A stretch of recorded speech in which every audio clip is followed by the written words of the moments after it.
Hello, నమస్తే, వనక్కం, ఆదాబ్. మనం ఇప్పుడు భాగ్యనగరంలో ఉన్న గోల్కొండ ఫోర్ట్ దగ్గర ఉన్నాం. భాగ్యనగరం అంటే ఏంటని కన్ఫ్యూజ్ అవ్వకండి. భాగ్యనగరం అంటే ఇప్పుడు ఉన్న హైదరాబాద్కి మరో పేరే భాగ్యనగరం. ఇప్పుడంటే తెలంగాణకి రాజధాని హైదరాబాద్ కావచ్చు. అప్పుడు కాలంలో ఈ గోల్కొండ ఫోర్ట్ని రాజధానిగా చేసుకుని సుస్థిర సామ్రాజ్యాన్ని ఎంతోమంది మహారాజులు పరిపాలించారు. ఒక్కొక్కరి పాలనలో ఒక్కొక్క పేరు సొంతం చేసుకున్న ఘనత ఈ గోల్కొండ ఫోర్ట్ ఉంది. ఒకరి కాలంలో మట్టికోట అని, ఇంకొకరి కాలంలో నల్లకోట అని ప్రస్తుతం గోల్కొండ ఫోర్ట్గా పిలువబడుతుంది. ఈ గోల్కొండ ఫోర్ట్ని చూసారైతే ఇక్కడ మనకి ఎత్తైన గోడలు కనిపిస్తున్నాయి, చూసారా? చూడండి, అసలు పూర్తిగా రాళ్లతోనే నిర్మించారు అసలు వాటిని. ఇప్పటి కాలంలో నిర్మాణాలకి సిమెంట్ని ఎలా వాడుతున్నారో అప్పటి కాలంలో నిర్మాణాల కోసం రంగు సున్నం, పాలు మరి ఇంకేవో మిశ్రమాలను వాడేవాళ్ళు అంటారు.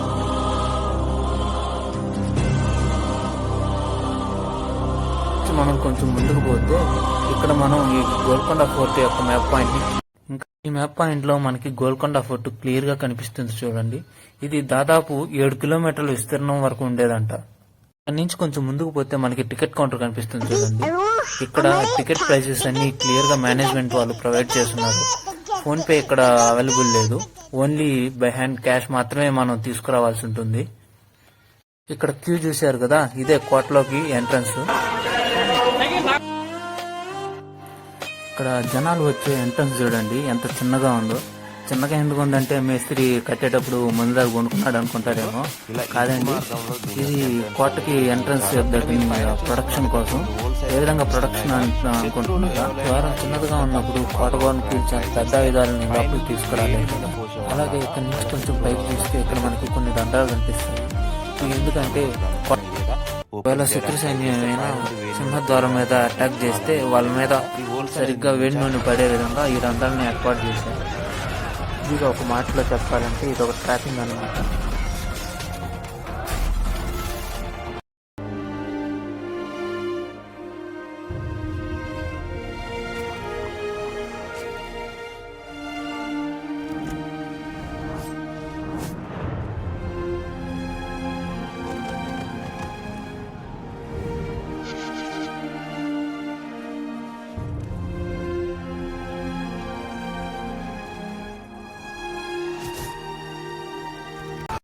ఒకసారి ఈ సింహద్వారం దగ్గర తలుపులు చూడండి, అసలు ఎంత దృఢంగా ఉన్నాయో.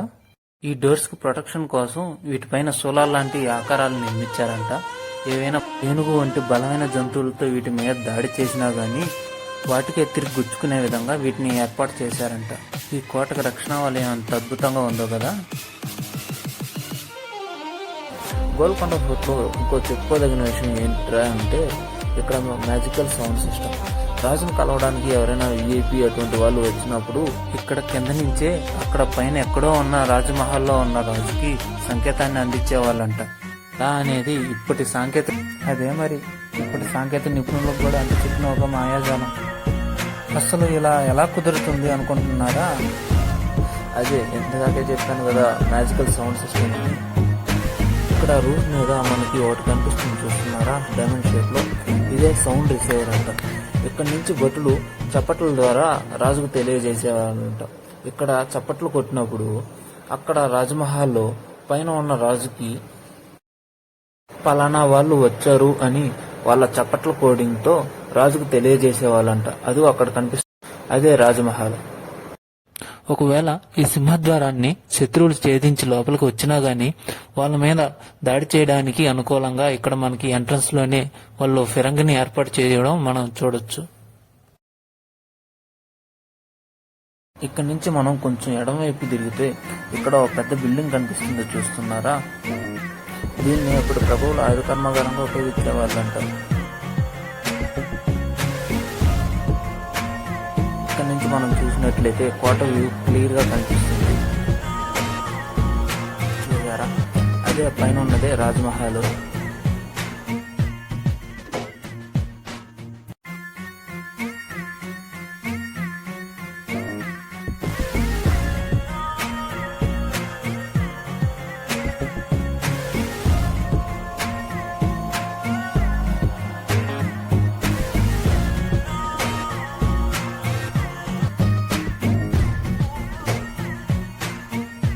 ఇక్కడ అస్లాం ఖానా అనే శిలాపథకం కనిపిస్తుంది, చూస్తున్నారా?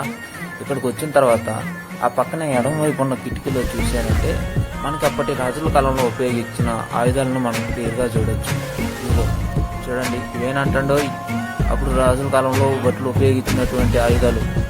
అక్కడ కోటగోడల మీద విసిరేసే రాళ్ళు, ఆ పక్కన బల్లాలు, ఆ పక్కన బాణాలు, ఇగో ఫిరంగి గుండ్లు, ఇటువంటి ఎన్నెన్నో మనకి ఇక్కడ కనిపిస్తున్నాయి.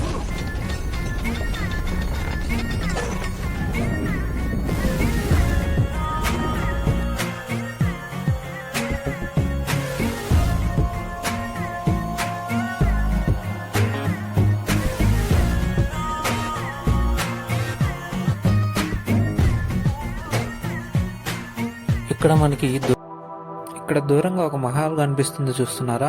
దాన్నే తారామతి మహల్ అంటారు. మనకు ముందు ఒక మసీద్ కనిపిస్తుంది చూడండి. ఈ మసీదులో ఈ రాజ్యంలో ఎవరైతే ఆడవాళ్ళు ఉన్నారో వాళ్ళు ఈ మసీదుకి వచ్చి నమాజ్ చేసుకునే వాళ్ళంట. ఒకసారి ఈ మసీదు పైన ఉన్న డిజైన్స్ చూడండి. ఈ డిజైన్స్ మన హిందూ ఆర్కిటెక్చర్ క్లియర్గా కనిపిస్తుంది. ఎందుకంటే ఈ మసీదు నిర్మించింది మన హిందువులేనంట.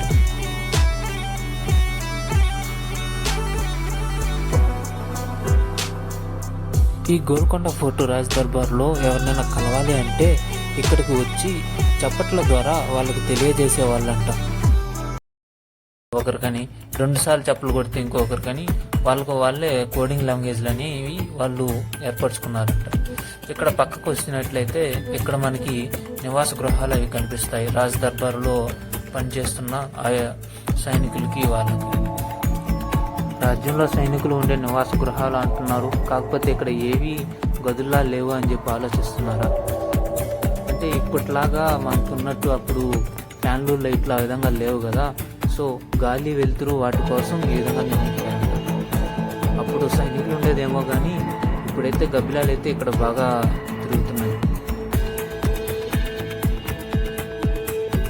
ఇది రాజు తీర్పు చెప్పే చోటంట. ఇక్కడ దోషులు నిలబెట్టి వాళ్ళ యొక్క వాదోపవాదనలు రాజు వినేవాడు. రాజు అంటున్నావు, అసలు రాజు ఎక్కడ కనిపిస్తున్నాడు అంటున్నారా? రాజు కనిపించకుండా ఇక్కడ అడ్డంగా ఒక గోడ కట్టున్నారు. ఎందుకంటే ఇక్కడ దోషులుగా వచ్చిన వాళ్ళు రాజు పైన దాడి చేసినా రాజుకు తగ ఏమి కాకుండా. అక్కడ కనిపిస్తుంది కదా, అక్కడ రాజు నిలబడి తీర్పు చెప్పేవాడంట.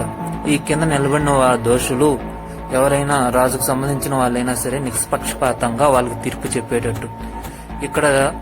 ఇక్కడ కూడా మనకి సౌండ్ రిఫ్లెక్టింగ్ సిస్టమ్ అనేది బాగా క్లియర్గా వస్తుంది. కత్తి, బాణం ఎటువంటి ఆయుధం తీసినా వాటి ప్రతిధ్వని క్లియర్గా చుట్టుపక్కల వినిపిస్తుంది. సో దాన్ని బట్టి రాజు భటులు అప్రమత్తం అయ్యే వాళ్ళంట. ఒకవేళ రాజుకి హాని కలిగించే వాళ్ళైతే వాళ్ళని భటులు అప్పుడప్పుడే అరెస్ట్ చేయడం అలా చేసేవాళ్ళు. ఇక్కడ కనిపిస్తుంది కదా, ఇదే నగీనాబాగ్. నాకు తెలిసి మీరు చిన్నప్పుడే కథల ద్వారానో ఇంకేదైనా విధంగానో వినే ఉంటారు. అప్పటి కాలంలో వైదూర్యాలని పెద్ద రాసులుగా పోసి అమ్మేవాళ్ళు అని. అది ఇక్కడేనంట. అప్పట్లో ఇదే పెద్ద వజ్ర వ్యాపార స్థలంగా ఉండేదంట. ఇక్కడి నుంచి మనం కొంచెం ముందుకు వెళ్తే రాజసభా మందిరానికి మెట్ల మార్గం అనేది కనిపిస్తుంది. అదిగోండి పోతూ ఉన్నారు కదా, అదే మెట్ల మార్గం. ఇప్పుడు అంటే ఖాళీగా ఉంది కానీ అప్పుడు ప్రతి మెట్టుకి ఒక్కొక్కరు కాపలాదారులు ఉండేవాళ్ళు. ఇవి సుమారు 350 మెట్ల వరకు ఉండేవంట. రాజుల సొమ్ము రాళ్లపాలు అనే సామెత మీరు వినే ఉంటారు. కట్టిన రాజు ఎలా పోయాడో, దాన్ని ఏలిన రాజులు ఎలా పోయారో కానీ ఇప్పుడు రాళ్ళు మాత్రమే మిగిలాయి. ఇక్కడ హోల్స్ కనిపిస్తున్నాయి, చూస్తున్నారా? ఇవే అప్పట్లో పైప్ లైన్స్ అంట. వీటిని గుర్తుపెట్టుకోండి, ఇంకా చాలాసార్లు కనిపిస్తాయి మనకి. ఇక్కడి నుంచి కొంచెం ముందుకు వెళ్తే మనకు కొన్ని బావులు కనిపిస్తాయి చూడండి. చూసారుగా, ఈ బావుల్లోని నీళ్ళనే అప్పటి ప్రభువులు త్రాగునీరుగా ఉపయోగించేవాళ్ళంట. ఒకవేళ ఈ బావుల్లో నీళ్ళు ఏమైనా తగ్గిపోయినా లేక కొరత వచ్చినా కానీ పక్కనే ఉన్న దుర్గం చెరువు దగ్గర నుంచి నీళ్లు తెప్పించుకునే వాళ్ళంట. ఇప్పుడంటే దుర్గం చెరువు అలా ఉంది కానీ అప్పట్లో అది పెద్ద మంచినీటి సరస్సుగా ఉండేదంట. ఇక్కడి నుంచి మనం కొంచెం ముందుకు వెళ్ళి కుడివైపుకి తిరిగితే శ్రీరామదాసుని బందీఖానా చేసిన కారాగారం కనిపిస్తుంది. శ్రీరామదాసు అంటే ఎవరో కాదు, అక్కన్న మాదన్నల మేనల్లుడు. అక్కన్న మాదన్నలు తానిషా ప్రభుకి ప్రముఖ సలహాదారులు కావడంతో వాళ్ళు రాజుకి ఎంతో సన్నిహితులుగా ఉండేవాళ్ళు. వాళ్ళ పలుకుబడితోనే గోపన్న అయినటువంటి శ్రీరామదాస్కి వాళ్ళ దర్బారులో తహసీల్దార్ పోస్టు ఇప్పించారు. కాకపోతే తహసీల్దార్ పోస్టు భద్రాచలంలో వచ్చింది. భద్రాచలంలోకి వెళ్ళిన తర్వాత అక్కడ దమ్మక్క అనే భక్తురాలిని చూశాడు. ఆ భక్తురాలు శ్రీరాముడికి ఒంటరిగా పూజలు చేయడం గమనించి ఈ శ్రీరాముడికి మందిరం నేను కట్టిస్తాను అని చెప్పి దమ్మక్కకు మాటిచ్చాడు. మాటిచ్చిన తర్వాత గుడి కట్టడం అంటే చిన్న విషయం కాదు కదా. అందుకు కావలసిన నగదుని ప్రజల దగ్గర నుంచి సేకరించాడు. నగదు తానీషా ప్రభువుకు తెలియకుండా, అంటే తన అనుమతి తీసుకోకుండా సేకరించి గుడిని కట్టాడు. ప్రజాధనాన్ని దుర్వినియోగపాలు చేశాడు అన్న నెపంతో ఈ కారాగారంలో బంధించారు. ఈ కారాగారంలో ఉన్నప్పుడు శ్రీరామదాసు స్వయాన తన చేతులతో ఈ విగ్రహాలను చెక్కాడు. తన చేతులతో చెక్కిన ఈ విగ్రహాలకు శ్రీరామదాసు నిరంతరం ఎప్పుడూ పూజలు చేస్తూ సంకీర్తనలతో నిరంతర భజనలు చేసేవాడు. ఇక్కడ మనకి ఈ బావిలో అక్కడ రంధ్రాలు కనిపిస్తున్నాయి, చూస్తున్నారా? ఇవి ఈ బావి ఇంతకు ముందు చెప్పుకున్నట్లుగానే పైపు లైన్లు. ఇక్కడి నుంచి మనం కొంచెం ముందుకు వెళ్తే మనకి ఇక్కడ 4 ఫిరంగులు కనిపిస్తాయి చూడండి. ఈ 4 ఫిరంగుల్లో ఒక ఫిరంగి పంచలోహాలతో తయారు చేశారంట. కావడంతో అరిష్ట ప్రధానంగా నిలిచింది. కనిపిస్తుంది, చూస్తున్నారా? ఇదే పంచలోహాలతో చేసిన ఆ ఫిరంగి. ఇక్కడ కనిపిస్తున్న గోడను చూస్తున్నారా? ఆ గోడ మీద ఉన్న డిజైన్ పొదుగు ఉండేది. అది విధంగా దాన్ని అరేంజ్ చేశారంట. నత్తనప్పుడు ఆ వెలుతురులో ఇక్కడ నాట్యం చేసేటప్పుడు ఆ వెలుతురులో దివ్య శోభాయమానంగా కనబడేలాగా అరేంజ్ చేశారు. రాజుతో పాటు రాజదర్బార్లో ఉన్న ప్రముఖులు కూడా ఈ నాట్యాన్ని చూసే విధంగా అరేంజ్మెంట్స్ అప్పట్లో ఇక్కడ ఉండేవంట. ఇక్కడ చూస్తున్నారు కదా, నీటి తొట్టి, దాని పక్కన ఉన్న కొంచెం ఖాళీ స్థలం, ఇదే నాట్యాన్ని వీక్షించే స్థలం అంట. అక్కడ మెట్టు అలా కనిపిస్తుంది కదా, అదే స్టేజ్. మరి అప్పట్లో ఇది ఇలా ఓపెన్ ప్లేస్ లాగా ఉండేది కాదంట. అప్పుడు రూఫ్ అదంతా ఉండి ఇదంతా కొంచెం క్లోజ్డ్గా ఉండేదంట. ఇదే రాజు రాణి కూర్చొని నాట్యాన్ని వీక్షించే స్థలం అంట. ఇక్కడ నుంచి కొంచెం ముందుకు వెళ్తే ఇదే అప్పటి కాలంలో బట్టలు యూజ్ చేసే వాష్రూమ్ అంట. ఇది సుమారు 100 మీటర్ల లోతు వరకు ఉండేదంట. ఇది స్మెల్ రాకుండా ఉప్పు జల్లే వాళ్ళంట దీనిపైన. ఇక్కడ కనిపిస్తుంది కదా, ఇక్కడే మహారాణి వాళ్ళు తయారయ్యే వాళ్ళంట. వాళ్ళు తయారవడానికి కావలసిన మేకప్ కిట్ అవన్నీ ఇక్కడ షెల్ఫ్ల్లో ఉండేవంట. వాటిని ఉపయోగించుకొని వాళ్ళు ఇక్కడ నీళ్ళ తొట్టి కనిపిస్తుంది చూసారా, ఆ నీళ్ళ తొట్టిలో మొహం చూసుకొని రెడీ అయ్యే వాళ్ళంట.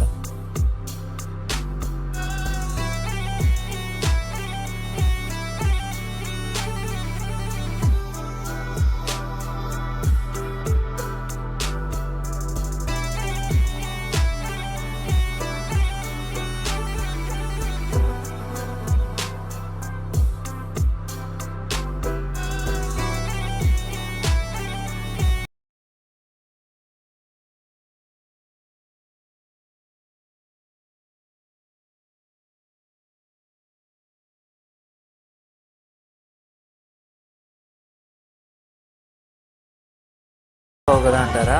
మీ డౌట్ క్లారిఫై అవడం కోసమే ఇక్కడ ఒక చిన్న వీడియో క్లిప్ పెట్టాను. దీన్ని చూసిన తర్వాత కూడా మీకు ఇదే డౌట్ వచ్చిందంటే ఇంకా ఏం చేయాలి?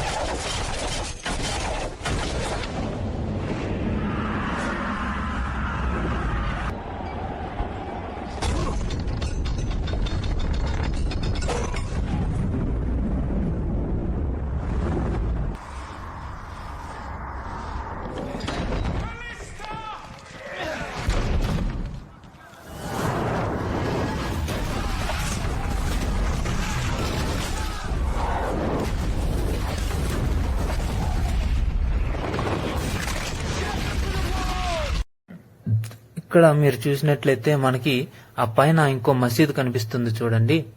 ఇది కూడా, ఈ మసీదుకు కూడా ఒక చెప్పుకోదగిన స్పెషాలిటీ ఉంది. ఆ మసీదుకున్న మినార్లను చూసే ఇప్పుడు ఉన్న చార్మినార్ మినార్లని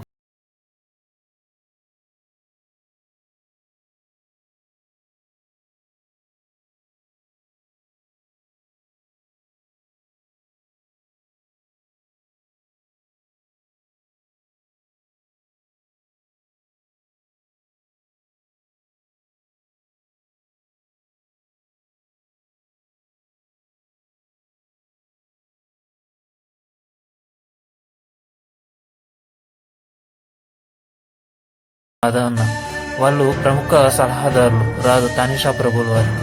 వాళ్ళ మీద గౌరవంతో ఈ గుడిని ఏం చేయకుండా దీనికి కావాల్సిన మరమ్మతుల్ని ఇంకా ఏర్పాటు చేసి ప్రజలకు దర్శనాలు వాటిని అనుకూలంగా చేశారు. ఇంకో చెప్పుకోదగిన విషయం ఏంటంటే తెలంగాణ మొత్తంలో బోనాల పండుగ మొదటగా ఇక్కడే స్టార్ట్ అవుతుందంట. గుడి మీద ఉన్న పెయింట్స్ ఇవన్నీ ఈ మధ్య కాలంలో వేపించినవి అంట. ఇక్కడ కోట మొత్తం మీద మనకు చూస్తే 35 నుంచి 40 ఫ్రెంగుల దాకా కనిపిస్తాయంట. ఎందుకు ఈ కోటలన్నీ ఈ విధంగా ఎత్తైన ప్రదేశాల్లో కట్టారు అంటే వాళ్ళు వాళ్ళ రాజ్యాన్ని చూడడానికి మరియు శత్రువులు ఎవరైనా రాజ్యం మీద దండ ఎత్తి వస్తున్నా కానీ వాళ్ళను కూడా క్లియర్గా చూడడానికి ఈ విధంగా ఎత్తైన ప్రదేశాల్లో కట్టారు. ఇక్కడ నుంచి మనం కొంచెం ముందుకు వస్తే ఇక్కడ 2 అంతస్తుల బారాదారి కనిపిస్తుంది. ఈ బారాదారి అంటే రాజ్యసభ. ఇక్కడ ఎంతో ముఖ్యమైన రాజ్యానికి సంబంధించిన కీలకమైన విషయాల గురించి ఇక్కడ చర్చించే వాళ్ళంట. ఇంకొంచెం ముందుకు వస్తే మనకి ఇక్కడ షాప్ కూడా కనిపిస్తుంది. కాకపోతే ఫోన్పే అవైలబుల్ లేదండో, పక్కా మనీ తెచ్చుకోవాల్సిందే.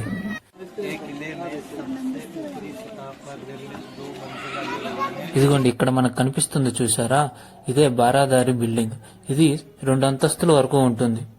ఇక్కడ కనిపిస్తుంది చూసారా, ఇదే బారాదారి స్టోన్ బోర్డు. దీని పక్కనే మనకి బారాదారి లోపలికి వెళ్ళడానికి స్టెప్స్ కూడా కనిపిస్తాయి.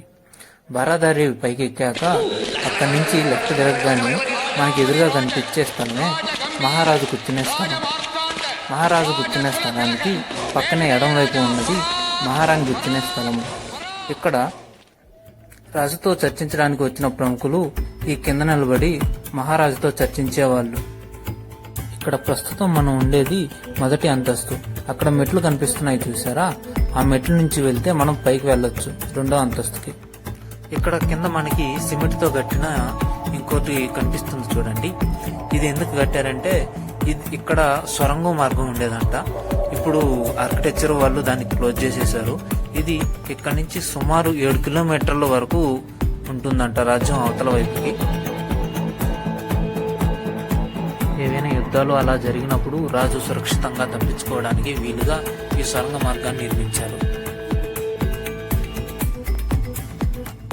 ఇంకొంచెం పైకి ఈ బారాదారి పైకి పోయినట్లయితే మనకి ఇక్కడ క్లియర్గా పచ్చని చెట్లు, వాటి మధ్యలో ఎంతో ఆకర్షణమైన కోట మొత్తం మనకి క్లియర్గా కనిపిస్తుంది.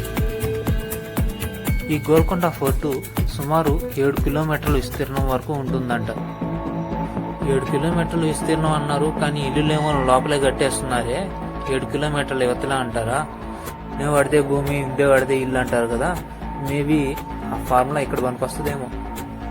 గోల్కొండ ఫోర్ట్ పైనుంచి చూస్తే 70% హైదరాబాద్ క్లియర్ కనిపిస్తుందంట. ఔరంగజేబు రాజ్యాన్ని ఆక్రమించిన తర్వాత తనీషా ప్రభువును బంధించాడంట. తనీషా ప్రభు బందీ అయిన తర్వాత తన భార్య బిడ్డలు ఇద్దరు సూసైడ్ చేసుకుని చనిపోయారంట. రాజ్యం నుంచి అప్పటికే అక్కన్న మాదన్న ఇద్దరు తప్పించుకొని బయటికి వెళ్ళిపోయారంట. కానీ ఔరంగజేబు వాళ్ళని వెతికి మరీ పట్టుకొని వాళ్ళ తలను నరికించి తన ఏనుగుల చేత తొక్కించాడంట. ఈ విషయం తెలిసిన తనీషా ప్రభువు చాలా చింతించాడంట. దీన్ని బట్టి మనం అర్థం చేసుకోవచ్చు అక్కన్న మాదన్నలకి తనీషా ప్రభువుకి ఉన్న అఫెక్షన్ ఎటువంటిదనేది.